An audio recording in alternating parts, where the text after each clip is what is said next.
you with the flag. Hey there, you crazy freedom nomad. So yeah, I just got picked up. I'm headed to Childstock Farms. My buddy picked me up actually again, so my walking days of getting picked up by strangers ain't working out so well up here because I know everybody. But anyway, my boy Lou picked me up, and I'm gonna catch a ride at least out here to the bowling alley and have him drop me off and head to the show. So don't mind my voice. I don't know where it went, but it's gone. Or going, I should say. So party on, and I'm ready to rock. Local bands, local people, should be cool. So this guy Mike picked me up. He seemed like a nice fella. We just had a little talk about how Fella. Like fella? How about dude? All right, cool dude, man. And he saw me walking. I didn't walk, I don't think 100 yards, and I got a ride. So, and we were just having the same opinion on, you know, the 3,500 people we lost approximately in 9/11. That it actually turned out to be over 1 million in Iraq and Afghanistan. Now, I know I've mentioned this before, but it just still blows my mind that, you know, I understand it's a horrible act that happened to, you know, to America, but for a million people to be killed because of it, this doesn't make any sense to me.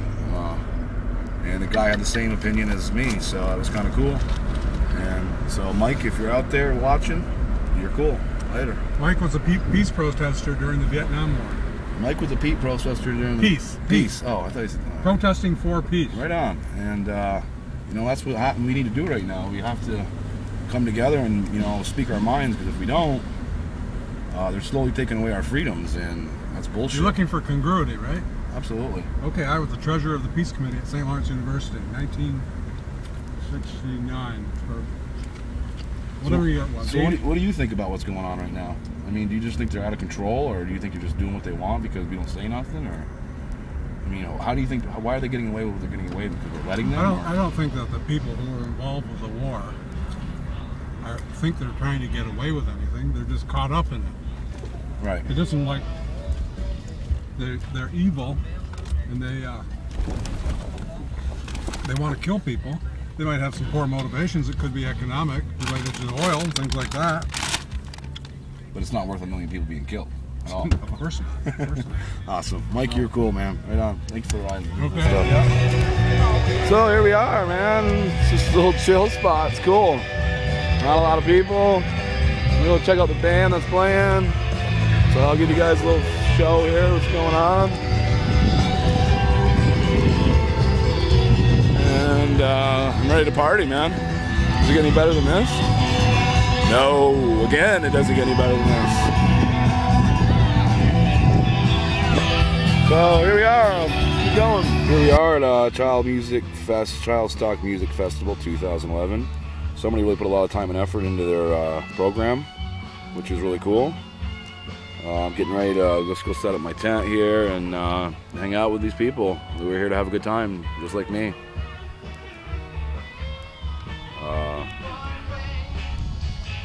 Give you a little picture here of what's going on. Music's playing in the background. I'm gonna walk up there here in a little bit and jam out. But I've had a lot of questions lately. You know, what do you mean you're walking for freedom? We live in America. You're free.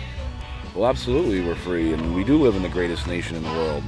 But that's not the point. It's what we did 200 years ago to get what we have and write something in stone. And now they're slowly taking each little bit of it away from us. Right now, if you tried to push the Bill of Rights through Congress, it would fail. It would fail immediately. And what they've done is they've made us scared. It's a scare tactic. You know, worry about these terrorists. I mean, Columbine, 10 years ago, they were two crazy, stupid kids that did the dumbest thing in the world, but today they would be considered terrorists. So what they've done is they've made you scared, so therefore it makes it okay for them to be able to search, seize, listen in without your consent. But no, it's okay because it could be a terrorist. Even the few, I mean, I can't call them wars, but Libya and Yemen, I mean, we're spending millions of dollars a day there. I mean, you want to give money to foreign affairs? Give it to Somalia. who's got 17 million people starving. Why are we bombing places? The debt ceiling is about to erupt here on August 2nd. But yet we're spending 50, 60, $100 million a day probably in these other countries blowing shit up. So yeah, I mean, people, my walk is for freedom. And you know what, like I said, the walk I was going to continue to do, or I'm going to do, was going to be for me. But you know what, I'm doing it for everybody now. I want people to wake up, you know. I mean, we have to speak up. There's 300 million people that live in this country. I mean, we all can't be fools, can we? I don't know, everybody. I'll switch it around so you can see me. I know you're probably sick of me, but get used to it because you got another 6-8 weeks with me. But I've really enjoyed what's gone on right so far.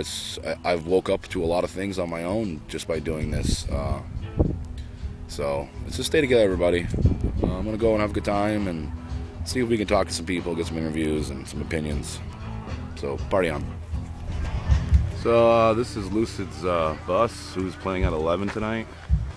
They kick ass. So I'm gonna see if I can talk to these guys and see what they have to say, maybe, you know? And maybe they'll give me a little shout out on the stage tonight, you know? So it's like backstage, I guess. It doesn't get any more backstage than that.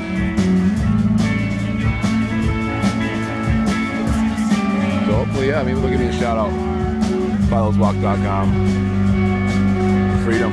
Freedom, everybody. Up until 75. I mean, we weren't out of Vietnam until 75. And we started over there in 62. I'm from drinking will not be tolerated. Basically a poor family around here. I was the first person in the family ever go to college, and I went after I got out of the military. But back then, we really lacked patriotism, and the warriors that were getting off the ships and off the trains and coming home, they got no respect. And it was a time when the conscience of our people was changing, and they saw the people that fought as being part of the problem. I have 9 first cousins that served during the Vietnam War, and I've seen the good and the bad. My cousin Armin, pretty much a hero. He worked under the Phoenix Project, and he went up into Laos, and he did that, and into Cambodia, because Nixon was sending people up there, but it wasn't supposed to, we weren't supposed to. So at the time of war, when you were there, did you feel you were doing the right thing?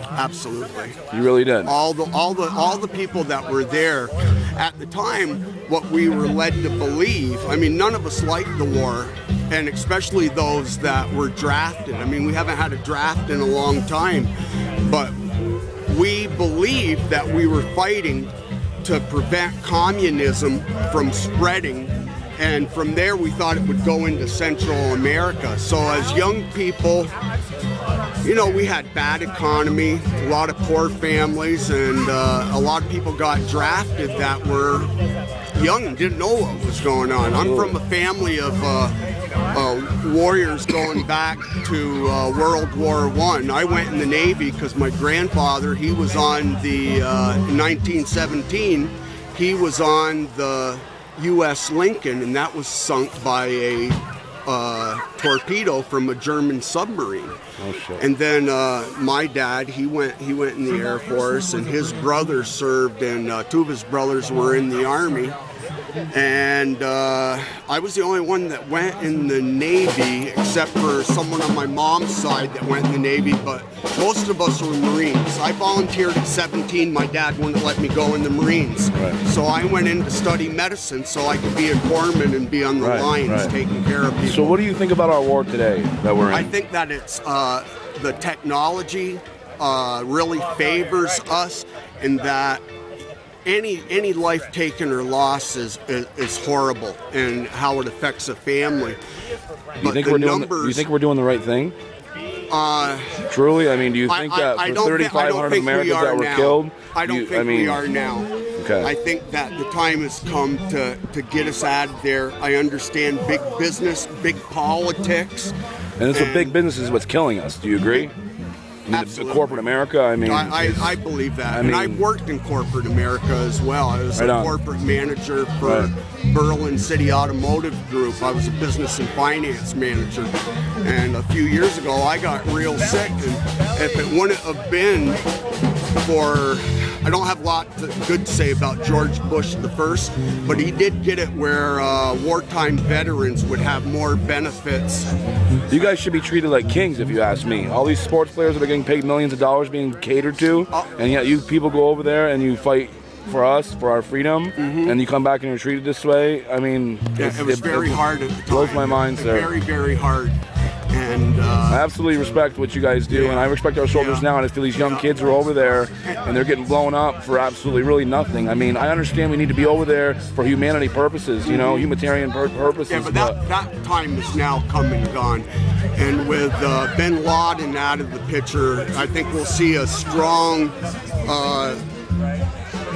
move in getting people out of there, but we'll never stop having people where we are. If you do any research at all, in 2005, the fourth leading export from our country was uranium. Crazy. Out of everything we have here, our main export is to. So do you think that, uranium. I mean, in today's world, that they are actually taking away our Constitution and our Bill of Rights with the Patriot Act? I've always felt that, and I know it to be true. And I'm in the middle of something that happened because someone said I had a pistol in my home, and they came to my home and they took my rifles. And I'd never been convicted of a felony. Which is one of our greatest amendments of having your own Second weapons. Amendment. Exactly. Right. on. And I can understand New York not having pistols. I want to see everybody safe. I have 5 children. I mean, they're all grown now. But I'll tell you, it's a hard world. It is tough. And now we're dealing with a deficit to China that we're not going to get out of. China's in alliance with North Korea with Iran, and the population of China is 1.5 billion. We're 370,000. I mean, basically, they can jump right on here and come over and they really wanted to, outnumber us. absolutely. But we are the only country that I know of that has the right to bear arms, and I think that holds a lot of people back. Because we do have 300 million people with weapons. Absolutely. Or most, anyways. Yeah. Well, right on. And your name, sir, again? Michael Rousseau. Right, nice to meet you, Mike. R-O-U-S-S. This is one of our Vietnam War veterans, everybody. This is a good man. He fought for this country. He fought for our freedom. He fought for the rights of our citizens that we did 200 years ago. And now they're taking them away. And so, Mike, party on, man. You're a good dude. Here we are, everybody. The Childstock. It's the coolest little show I've ever been to, I think, man. People are just groovy, chilling. And, you know, I'm doing this vlog. People are saying, why are you doing this vlog? Fucking freedom? We're already free. Are we really free? I mean, they can pretty much do anything they want to us right now because there's terrorists out there. So, it makes me elated, man. I love this shit, man. People being chill and hanging out.